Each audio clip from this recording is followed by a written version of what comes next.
Yo, what's poppin' y'all? It's Brother Front back at it with another P5X video. With the holiday season kind of taking up my time, obviously spending time with friends and family for the holiday season itself, we're going to finally now go ahead and get into my usual build guide for some of the latest characters in P5X, this time being for Justine and Caroline, the new duo unit, the first of which has ever came out for P5X itself. If you guys are enjoying this type of content, feel free to leave a like, comment, and subscribe to the channel. I was out of time, but to get into that, the twins themselves are a very complex character. There's a lot to go over in terms of their skills and how they kind of operate together. So I'm going to do my best to go over it in an easy and simplified manner because I feel like if I spend too much time on one particular area, it might end up confusing some of you guys. So obviously trying to avoid that. But either way, getting off into the twins themselves, again, they are the first duo unit. They are the first unit as well to support the brand new Virtuoso role. Obviously, we'll have to wait and see for the future in terms of any new Virtuoso characters that come out to see just exactly what this role will kind of entail in terms of its overall design. But in terms of the twins themselves, they do have the ability to utilize skills that encompass all the different elements in the game, making them an extremely flexible character that is basically designed to be a filler unit for whatever you might be lacking on your account. So go ahead and start it with their skills themselves. Now, when it comes to their skill 1 and skill 2, they are the first unit in the game to actually be able to interchange their skills for 4 different options. The first two being Mask of Mischief and Innocence, being a fire and ice skill. The second one being Mask of Service and Admonition, being an electric and wind skill. Then they also have the ability to select a Psychic and Nuke skill, being Massive Absurdity and Nonsense, as well as a Bless and Curse skill, being Mask of Luck and Loss. Then they have their third skill, 2 Masses 1, which will have a differing effect based on your 2 selected skills for your skill 1 and skill 2, as well as their highlight, which will again also be different based on your selected skill 1 and skill 2. As for their 2 passives, first one being Overseer of Rehabilitation. Their first one increases their desire level based on their base stats, being their attack and damage multi. Depending on those stats, you can increase your desire level by a certain amount. And as for the second passive, Oxymoron, you gain stat bonuses based on your skill 1 and skill 2 combinations. Since ultimately your skill 1 and skill 2 will be the deciding factor to what actual role your twins will be playing as, when it comes to knowing which role your 2 skills will align towards, the easiest way I'd say is to just utilize lafel.net. They have a very comprehensive breakdown on the website for the twins themselves, giving you a very easy time to see which role will require which set of skills.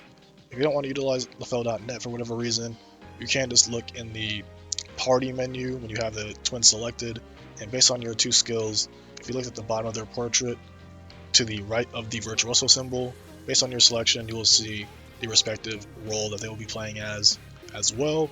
So to keep that in mind, I'll obviously show you guys a little bit when we actually get to the team composition section of the video. But starting off first with their skill 1 and skill 2, for their fire and ice skill, Mischief and Innocence, you will deal damage of each element, and then it will also increase the party's attack for 3 turns, as well as gaining a facade, which will play into your skill 3. For your electric and wind skill, again you will deal a hit of each element, as well as decrease the party's damage taken for 3 turns, as well as restoring the party's HP based on the twins' attack stat, as well as gaining a facade as well. You gain a facade on all your skills, so do keep that in mind. For Absurdity and Nonsense, their Psychic and Nuke skill, again deal a hit of each element, and then you will also be able to increase the Pierce rate for the twins, and 1 Sweeper or Assassin ally with the highest attack stat for 3 turns. And then lastly, for their Bless and Curse skill, again deal a hit of each element, as well as increasing the twins' attack stat based on their desire level, as well as the damage dealt, increasing that as well, and also increasing your crit rate for the twins based on your desire level for 3 turns. Now with that out the way, when it comes to their third skill, 2 Masses 1, it is usable when any 2 types of facade have been gained, but if you do have their A1 or their first awareness, it'll be able to cast this skill automatically, so we'll get into that obviously a little bit later. But in terms of using their skill 3, based on your 2 selected skills, you will have a different combination of bonus effects. So reading off the list here on lafel.net, if you have the combination of Mischief and Innocence plus Service and Admonition, you will restore the party's HP, as well as increasing the party's damage dealt for 2 turns. If the combination is Mischief and Innocence, plus Absurdity and Nonsense, you will grant allies skill amplification for 2 turns, as well as increasing the party's crit damage. If the combination is Mischief and Innocence, plus Luck and Loss, you will change the move from a single target to an AoE skill. If the combination is Service and Admonition plus Absurdity and Nonsense, you will grant all allies a shield for 2 turns, as well as increasing the party's defense.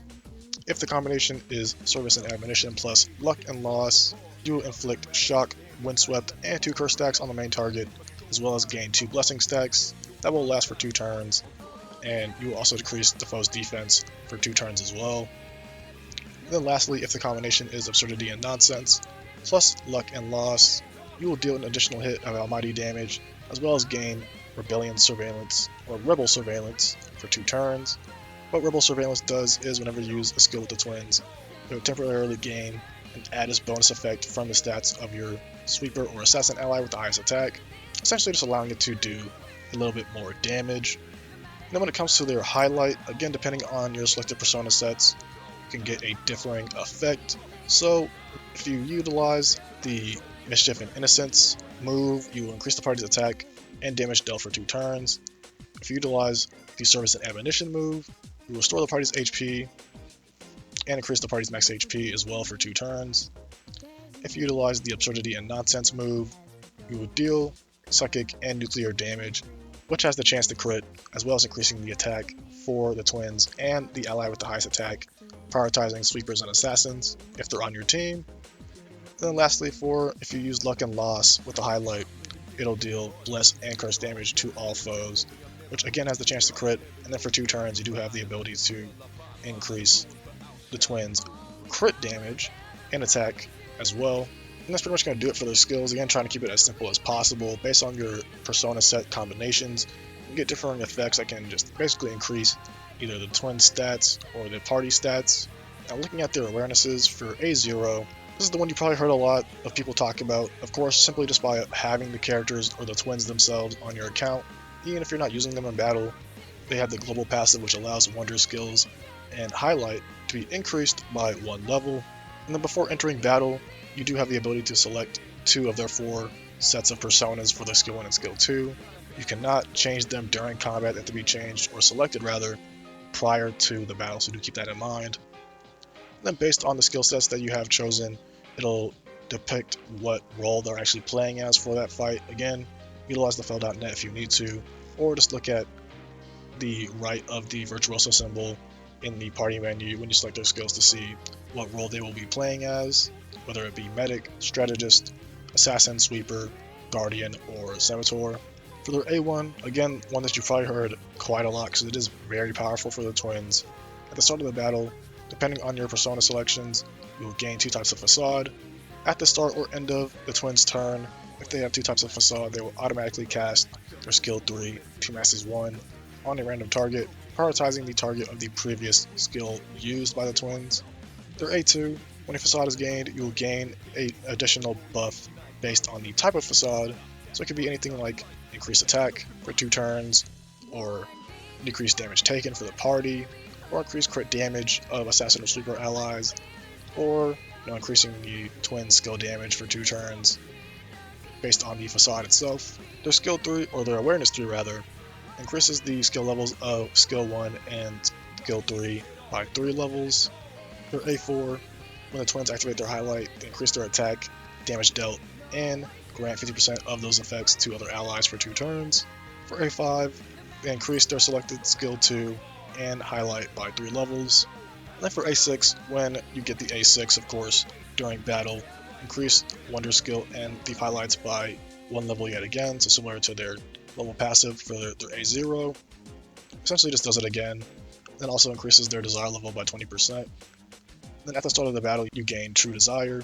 Afterwards, you regain True Desire every 8 turns if it has been spent, and during the twins' turn, they can spend 1 True Desire stack to enhance the next activation of their skill 3. With this enhanced effect, it essentially allows them to deal 1 hit of every element, utilizing all their different facades. So essentially just makes their skill 3 even more powerful, dealing even more hits and getting even more elemental damage on top of that. So overall, obviously their A1 is going to be the one that you want to go for the most, depending on obviously your pull plans, simply because it allows the twins to have a decreased turn rotation cycle from 3 turns to 2 turns, because when it comes to the rotation, if you have them at A0, you basically just want to do skill 1, skill 2, skill 3 on repeat.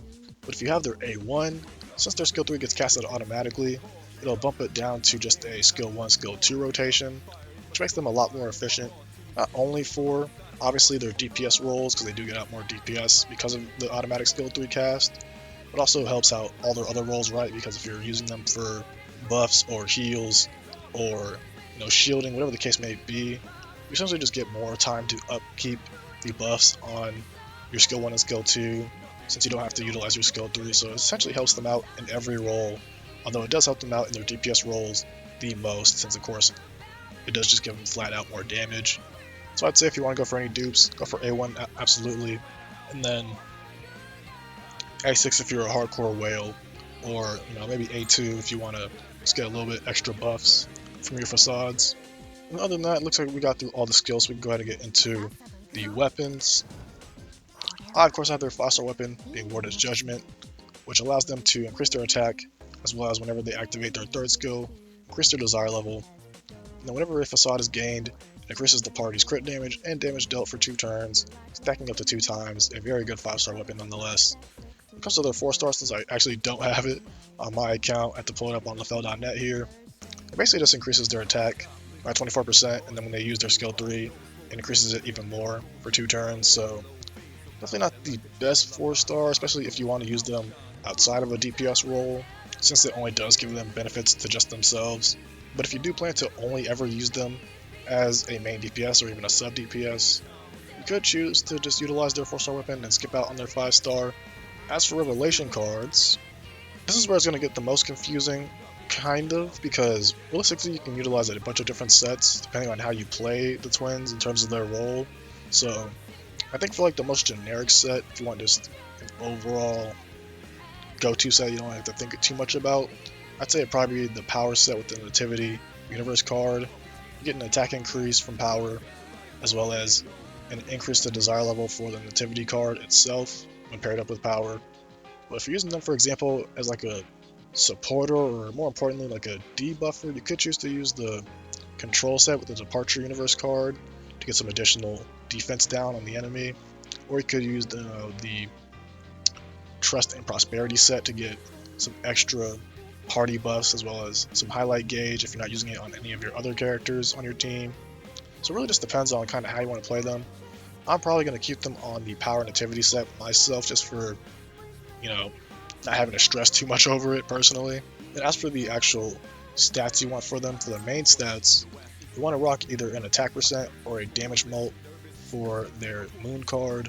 For star card, you want to use either crit rate or crit mult. And then for sky, you want to utilize an attack main stat. For substats, pretty straightforward. Pretty much just crit rate, crit mult, pierce rate, attack percent. You could even put on some speed as well if you want them to be faster than your main DPS, if you plan to use them as a non-DPS role. So there is a lot of flexibility there in terms of their substats. And when it comes to their Mindscape, just try to get it done to the best of your ability. I need to actually go into it and do it myself, because I've kind of been slacking on the Mindscape for a lot of my characters actually, because I've kind of been waiting for the Astrolab mode to come out, which is finally out now, so I can start to focus on it more. But just try to get most of it done to the best of your ability with your Stardust and whatnot. And lastly, for the end of the video, we can go ahead and get into the team composition section. The team composition section is going to be pretty straightforward, again, because the twins can be played as any role. Realistically, utilize them as a filler character and just put them in place of whatever you're lacking on your team or your account overall. So for example, if I want to do this setup here, or have their skills, and as you guys can see, again, just the look in game, because of my skill selection to the right of the Virtuoso symbol, it shows them as a strategist. So if I want to play them as a strategist or a buffer, then obviously for the rest of my team I want to have a main DPS of some kind, right? And then follow it up with Cord for a double support setup, or Leon if you don't have Cord, or if you want a debuffer, you could throw in a debuffer or sustain. You get the idea here, right? Pretty much throw in whatever else that you would normally run on the team, just throw on the twins alongside them, and be pretty much good to go there. If you want to utilize the twins as like a DPS role, so let's change it here to have them be, an assassin or a sweeper. And pretty much, again, typical, just throw on a support. If you want to do double support, you can do that. If you want to do a sustainer, you can do that of some kind. If you want to do, a debuffer, you can do that as well. Or even if you want to do like a dual DPS setup, you can do something like this, right? Has a lot of flexibility with the twins because you can pretty much literally throw them in with anyone. And they should perform pretty well overall. And obviously just throw in your best navigator and whatever personas that match the situation for the fight. You should be good to go there, as well as their dagger, of course, for Wonder. And that's pretty much going to do it for this video. So again, twins overall, pretty complex of a character. In terms of their overall roles, if I were to rank them on a tier list per se, or just in order of what I think would be the most useful to their least useful role, I'd say at the least useful, going from bottom to the top, would be debuffer, just because I don't think a lot of their skills really have a lot of usefulness for debuffing in particular. And from there, I'd probably say the DPS roles, being assassin and sweeper, would go above it, mainly because I feel like it kind of depends on if you have their A1 or not. I feel like if you have their A1, they could go higher up on the tier list, but if you have them at A0, it definitely will still be good either way, but obviously not as efficient as if they had their A1 or not. And then above the DPS roles, I'd say would be their Guardian and Medic role, because the good thing about the twins compared to other Guardians or other medics in the game is that they don't over-heal or over-shield to an abundant amount like the other characters do. And on top of that, they also include buffs to their skills, right? So rather than being like someone like Soy or Marianne, who provide a lot of shielding and a lot of healing, and that's pretty much it for their main, healing and shielding skills, the twins can provide healing, shielding, and buffs on top of that, so it makes it a lot more beneficial overall. And then their best role for sure would probably be strategist, again because they have a lot of buffing skills. Even if you do utilize, their more damage roles, they still have buffs in those damage skills. So again, just to recap, strategist at the top, and then medic and guardian below them, and their DPS roles, they can be kind of interchangeable with medic and guardian if you have their A1. And then lastly would be debuffer, because they're not really providing a whole lot of debuffs in their skills overall. Now in terms of should you summon for this character, or this unit rather, normally I answer it from a meta perspective. In terms of meta, I definitely think they're worth going for, because again, they're just a flex unit that can literally be played in any role.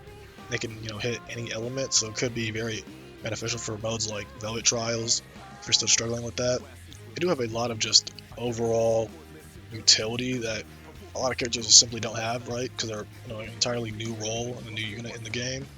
But outside of a meta perspective, I do think they're genuinely just a really fun unit to play overall. Again, spending the time to actually get accustomed to their skill sets and their utility has been a lot of fun to play as, right? It's just something not only that's new, but just completely fresh that we haven't seen before ever in the game, even for the Asian servers, right? They've never seen a unit like this before, so I think it's just a fun unit overall. I really don't think you can go wrong pulling for this unit. Now, in terms of going for dupes, obviously the biggest conversation is really the A1, and I've seen a lot of people talk about the A1 versus their 5-star weapon in particular, and while I definitely would agree with some of their takes on prioritizing the A1 first, honestly, I kind of go the other way and say their 5-star weapon should be first, only because, at least with the A1, or just getting dupes in general, you are able to guarantee it, whereas compared to their 5-star weapon, you could potentially lose out on the first rotation and have to go to a hard 140. So because of that, I would say to get the 5-star weapon first, because again, at the end of the day, if you are choosing to get their A1, you're more than likely going to want their 5-star weapon anyways, because again, if you want to use them outside of a DPS role, then you realistically kind of really want to go for their 5-star weapon, because their 4-star only benefits the twins themselves. But yeah, obviously their A1's not mandatory by any means. You don't need to get it to, feel like your twins have any use to them or are worth, building into. But I would say it definitely helps them out quite a lot. Again, being able to reduce their turns to 2-turn rotations instead of 3-turn rotations is pretty big. I myself am on the fence still about going for their A1. I'm probably going to wait till closer to the end of the event to see how many pulls I have from all the half-year freebies, and then probably end up pulling the trigger on the guarantee banner to get their A1. Hopefully they can get it early, but obviously with the characters coming up soon, obviously now we have, by the time I'm recording this, we just got Mont, the 5-star version of Mont in the game, so I'm going to plan to skip her personally, and I'll make a video on that another time, because that's a whole different discussion, but so I do plan to skip Mont, and I'm probably going to skip until Kasumi and Win come out. I do have at least a little bit more time to go for their A1 and still be able to recoup what I've used to get that by the time Kasumi rolls around. See, at the end of the day, it's going to be up to you. Again, A0, R0, or even just A0 should be more than enough. A1 if you want to make them more convenient and more comfy. And with that, it's going to be the end of the video. So hope you guys enjoyed this one. I'm trying to get back into the build guides for P5X, so hopefully you guys enjoyed this one. If you did, feel free to leave a like, comment, subscribe to the channel. With that being said, it's been Frona, and I'll catch y'all in the next one. Peace out, y'all.